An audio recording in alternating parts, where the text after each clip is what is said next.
Salam Bapak Ibu, Saudara dan Saudari, sahabat-sahabat Garam Dunia yang terkasih. Yesus berkata di dalam Injil hari ini, ada seorang bapak yang memiliki 2 anak.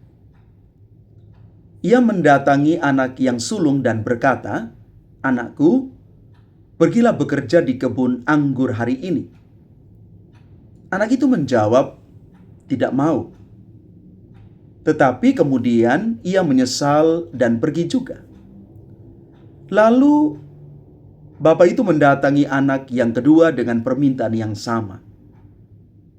Anak itu menjawab, "Baik Bapak," tetapi dia tidak pergi.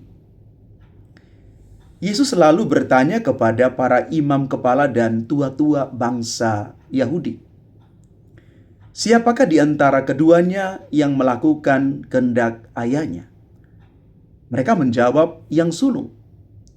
Maka Yesus berkata, "Aku berkata kepadamu, sesungguhnya pemungut cukai dan perempuan sundal akan mendahului kamu masuk ke dalam kerajaan Allah." Bapak Ibu Saudara-saudari terkasih, bukan kata-kata manis atau janji-janji muluk yang menentukan apakah seseorang melakukan kehendak Allah, melainkan perbuatan nyata yang lahir dari pertobatan.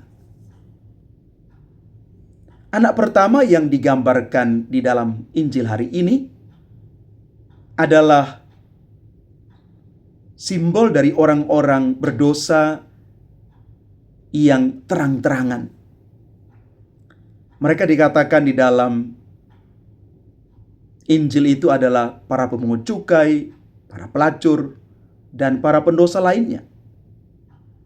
Awalnya mereka berkata tidak atas permintaan dari ayah ini.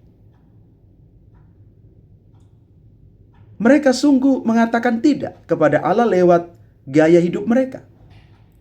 Tapi ketika Yohanes Pembaptis datang dengan jalan kebenaran, mereka berubah pikiran. Ada metanoia, ada pertobatan yang sungguh. Mereka percaya pada kabar baik dan mulai melakukan kehendak Allah. Anak yang kedua sebenarnya menggambarkan para pemimpin agama yang kelihatan saleh, dan mereka mengatakan ya dengan bibir.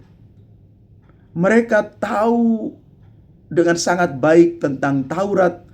Mereka berdoa panjang, berpuasa 2 kali seminggu. Mereka memberikan persepuluhan. Tetapi ketika Yohanes dan Yesus datang, mereka menolak bertobat.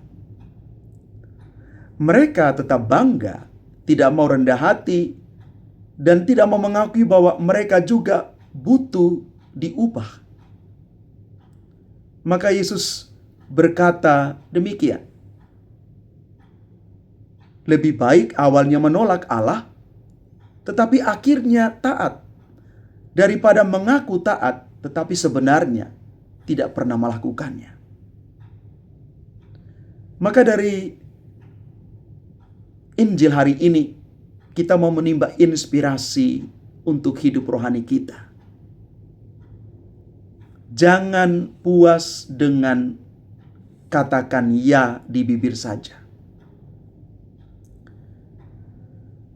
Berapa banyak dari kita yang dengan lantang berkata Tuhan, Tuhan di dalam gereja, tetapi setelah kembali tidak hidup sesuai dengan apa yang Tuhan kehendaki.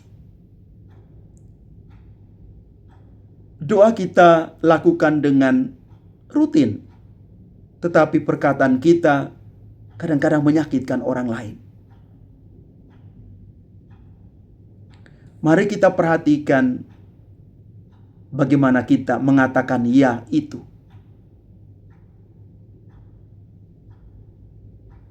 Maka Tuhan sebenarnya lebih menghargai pertobatan daripada kesalehan lahiriah. Orang yang pernah jatuh dalam dosa besar, tapi hari ini ia menyesal dan mulai berubah. Orang itu sangat berharga di mata Allah. Mari kita ingat perempuan pendosa yang meminyaki kaki Yesus dengan air mata. Yesus berkata kepadanya, dosanya yang banyak itu sudah diampuni, sebab ia telah banyak berbuat kasih. Dosamu yang banyak itu Tuhan sudah ampuni karena perbuatan kasih-Mu, bukan apa yang engkau katakan. Kita masih punya kesempatan untuk pergi ke kebun anggur hari ini. Kita ingat ayah ini minta anak-anaknya pergi bekerja di kebun anggur. Kita juga masih diberi kesempatan untuk pergi hari ini ke kebun anggur. Meski kemarin kita mungkin mengatakan tidak kepada panggilan Tuhan, lewat sabdanya, lewat sesama kita, lewat suara hati kita. Tetapi hari ini kita menyesal dan mau pergi. Maka pertobatan tidak pernah terlambat selama kita masih diberikan kesempatan. Bapak Ibu, selagi kita masih hidup, selagi kita diberi kesempatan, jangan terlambat pergi ke kebun anggur Tuhan. Hidup di dalam pertobatan terus-menerus, karena kita adalah manusia yang lemah, yang rapuh, gampang sekali jatuh. Kita butuh Tuhan, kita andalkan Tuhan di dalam hidup kita. Penyesalan yang mendalam dan kembali kepada Tuhan adalah cara terampuh kita mengalami kasih dan kebaikan Tuhan. Tuhan memberkati kita sekalian. Amin.